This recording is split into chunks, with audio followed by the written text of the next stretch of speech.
महामहिम राज्यपाल महोदय के अभिभाषण पर चर्चा में आपने मुझे विचार रखने का अवसर दिया, आपका आभार। मैं दो पंक्तियों के साथ अपनी बात प्रारंभ करूंगा।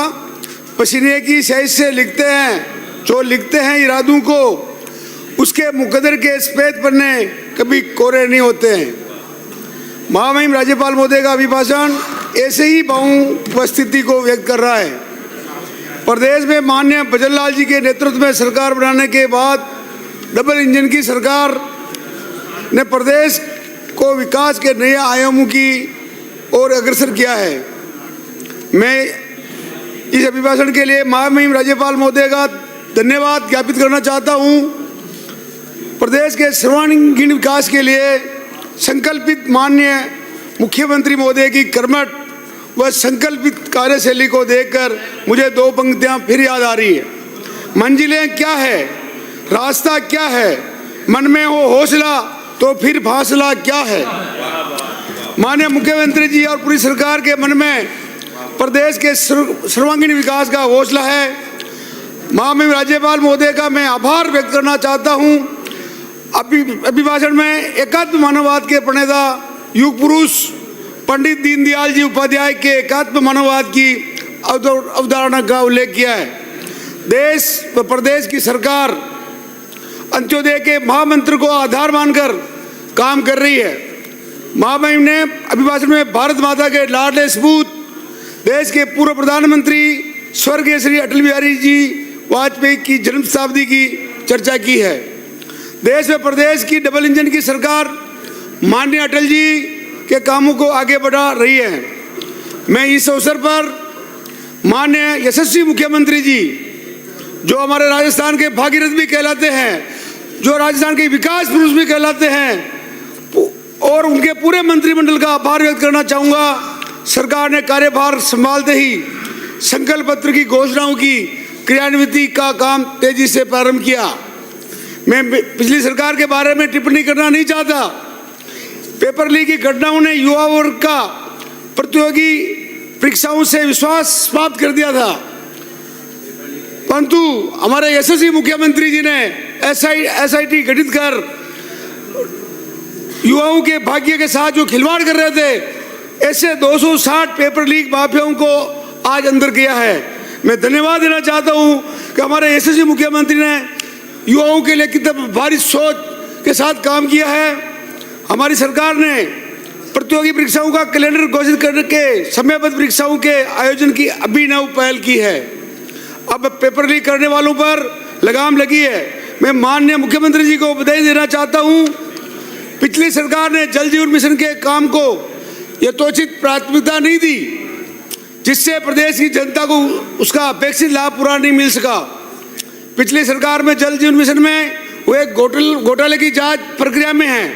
ऐसे घोटालों ने देश में राजस्थान की छवि को आघात पहुंचाया है। हमारी सरकार आने के बाद निष्पक्ष परीक्षाओं का आयोजन करके सरकार ने जहां युवाओं व बेरोजगारों के मन में विश्वास व आशा का संचार किया है, वहीं गत एक वर्ष में लगभग 60,000 युवाओं को सरकारी नौकरी दी है।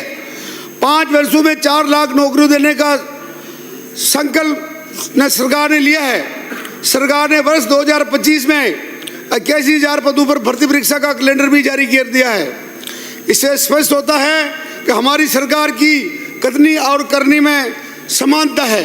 पूर्ववर्ती सरकार, मैं भी सदन में था, कहती क्या थी और करती क्या थी, हर बात में फर्क था और हमेशा नाथी का बाड़ा के अलावा कुछ भी नहीं चलता था। पूरे 5 साल तक नाथी का बाड़ा चला, वो सब आपके सामने है। माननीय मुख्यमंत्री जी के कार्यभार ग्रहण करने के बाद सड़क, पानी, बिजली, रोजगार, शिक्षा सभी क्षेत्रों में काम ने गति पकड़ी है। ईआरसीपी का एमओयू हुआ, ऊर्जा क्षेत्र में एमओयू से ऊर्जा तंत्र को नई ऊर्जा मिली है। मुझे कहते हुए संकोच नहीं कि विगत सरकार में थर्मल प्लांट कोयले की कमी से जूझते रहे। हमारी सरकार ने 1.58 लाख करोड़ के एमओयू करके 35,138 मेगावाट की परियोजना को मूर्त रूप देने का काम प्रारंभ किया। वही प्रसारण तंत्र के लिए भी 10,000 करोड़ का एमओयू हुआ। और पहले वाली सरकार, हम यहाँ थे, हमेशा गांव में क्षेत्र में जाते हुए जनता घर पे आ जाती थी, इकट्ठी हो जाती थी, लाइट का नाम कभी आता नहीं था, खेतों में पानी मोटर चलाते बटन चलाते खेत में पानी नहीं पहुंचता, उसे बंद हो जाती थी और वापस थोड़ी देर में लाइट आती थी, ऐसे करके लाइट आती थी, वो आपके सामने है।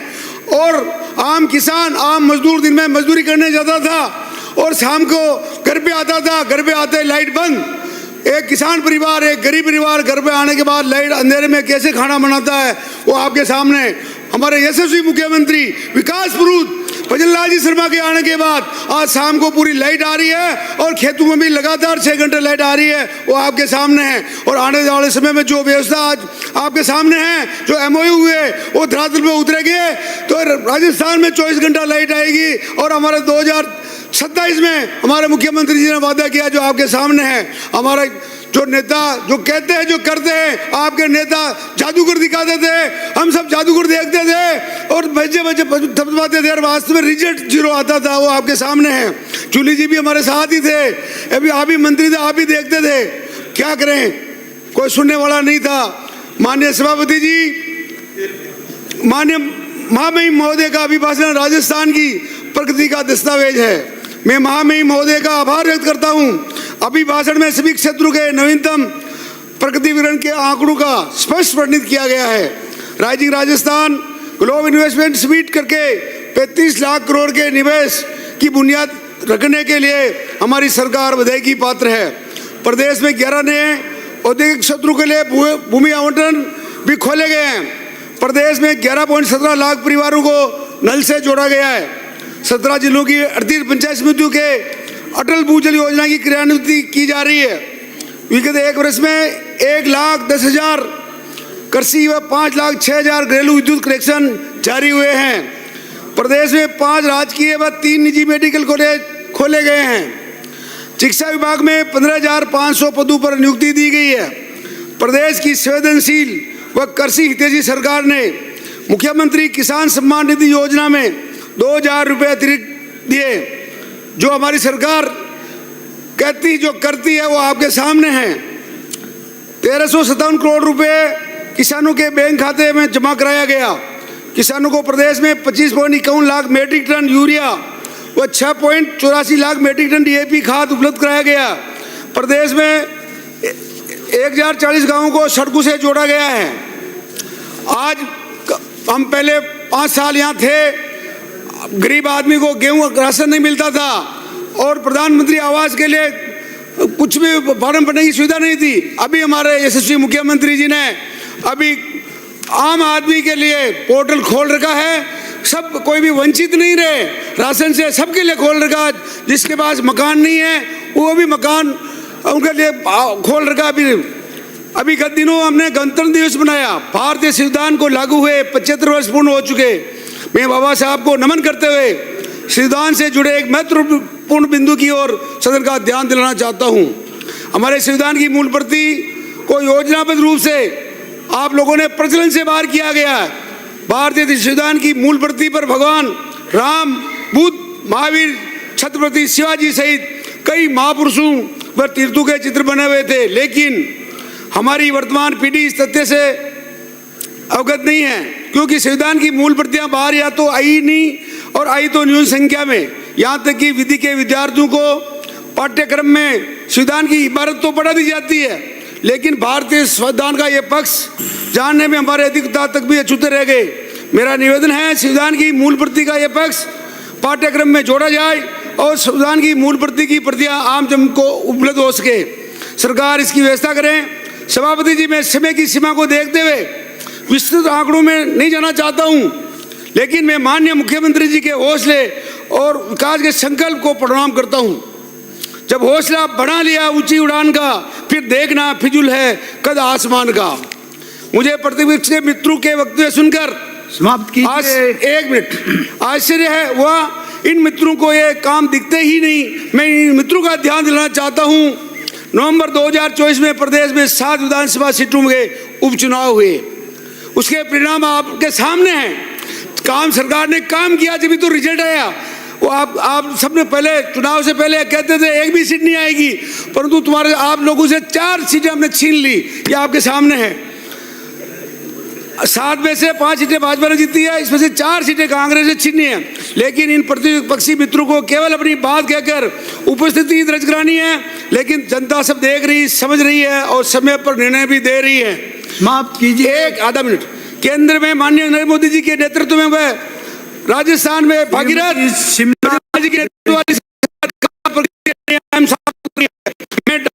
सरकार के नेतृत्व को करना चाहता हूं।